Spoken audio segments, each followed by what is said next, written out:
update review ngayong 2024. So in this video guys, tatalakayin natin yung presyo nitong motor na to at syempre yung kanyang specs, features. Kaya naman tara, samahan nyo ikutan tong motor na to. Let's go!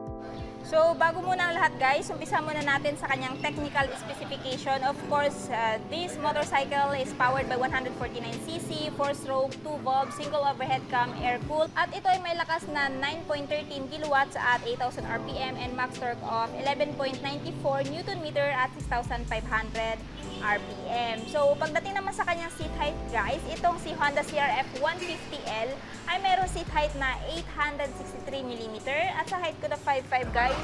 Abot ko naman pero naka-tiptoe tayo. Meron din siyang ground clearance na 285 mm, kaya naman sa mga malalaking humps ng pinasok, sa mga malalaking bato, hindi na madaling maabot tong ilalim na bahagi ng motor na to. At sa mga nakikurious regarding naman sa kanyang timbang, meron siyang curb weight na 122 kilograms. So kahit lady rider guys, kayang-kaya itong i-maneuver tong motor na to.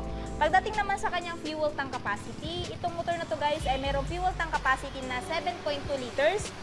Kaya kahit sa long ride guys ay hindi ka na mabibitin pa kasi nga napakalaki nga ng fuel tank capacity niya. At ito nga ay uma-average ng 45.5 km per liter kasi nga po siya ay FI na. So dito na muna tayo guys sa kanyang overall looks. Ayan. So yung napili nating kulay na i-review guys is itong black. So, ganun pa rin naman guys, yung kanyang headlight, bulb type pa rin, wala pa rin pinagbago, turn signal, bulb type pa rin, at equip pa rin siya ng inverted telescopic fork suspension sa harapan, na napakaganda ng play, lalong-lalo na kung gagamitin nyo to sa off-road. Pagdating dito, may cover na din yung telescopic niya para hindi matamaan ng mga bato-bato kung idadaan nyo to sa mababatong lugar. Pagdating sa gulong, siya po ay naka-spike, ayan, hindi na po tudulasin kung idadaan nyo po ito sa rough road, at siya po ay mayroong tire brand ng IRC, at mayroong front tire size guys na 2.75 by 21 and of course siya po ay tube type pa rin.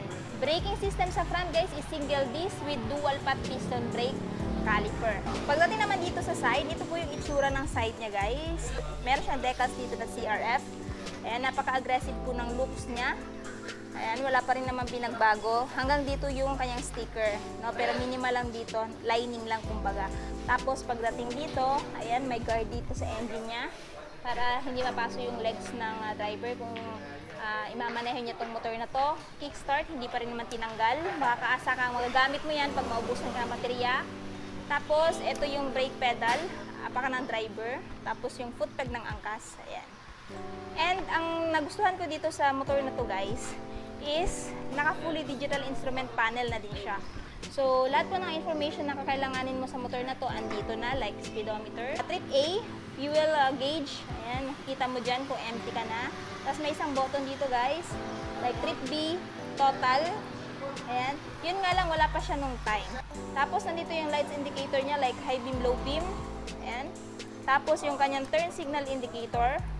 Tapos yung kanyang neutral at check engine indicator. So, pagdating naman sa handlebar, sa mga button or switches meron dito. Sa right side, nandito yung kanyang kill switch off. Tapos, activated. Tapos, yung electric start. Dito, high beam, low beam, passing light or pass light. Horn, as turn signal switch. Tapos, off. And, wala pa po siya nung pass light. No? Sa levers naman, silver pa rin. Wala pa rin ng pinagbago. Sa side mirror, ganun pa rin naman. May edgy pa rin, para siyang dahon type side mirror. And ito yung fuel tank niya guys. No? So, malaki na din. At ito yung upuan ng driver. Tapos dito yung upuan ng angkas. At meron din siyang mahawakan dito. So, ito yung purpose nito guys. Ayan. Off muna natin to. Pagdating dito, ito yung tambucho niya guys. May cover na din para hindi mapaso yung angkas. Silver po, plastic. Tapos, meron na ding fairings dito. No? Dagdag cover para hindi po mapaso yung angkas. Yan. So, dito tayo sa rear wheel. Siya po ay equipped ng monoshock swing arm suspension. Ayan po yung monoshock niya guys. Single path piston brake calipers. Disc brake pa rin. Ayan. Tube type pa rin po ito. Merong tire size guys na 4.10 by 18. Tapos, naka-spoke pa rin naman. Ayan. So, dito tayo sa tail. Check natin yung tail light niya guys. Pagdating sa taillight niya, bulb type pa rin naman. Turn signal, bulb type pa rin. May ilaw pa rin ang plaka dito para mas visible yung plate nyo pag nagmamaneho kayo pagkagabi. Ayan, tapos naka-reflectorize na din. Plate holder. Tapos dito sa side, andito yung chain cover niya guys, no? Tapos yung swing arm niya. And dito naman yung side stand and wala po siyang center stand. Apakan ng driver, no? Tapos yung kanyang cambia, which is ito guys ay merong 5-speed manual transmission, no? 1 down, the rest is up. Ayan, sa mga curious. Tapos dito naman, ito po yung loops niya sa side. So sa mga naghahanap po ng motor na, ayan, entry level na pang off-road, this one is for you guys. Napakaganda po nitong motor na to. Na-test ride ko na din to at saka nagawan ko na din po ito ng full review.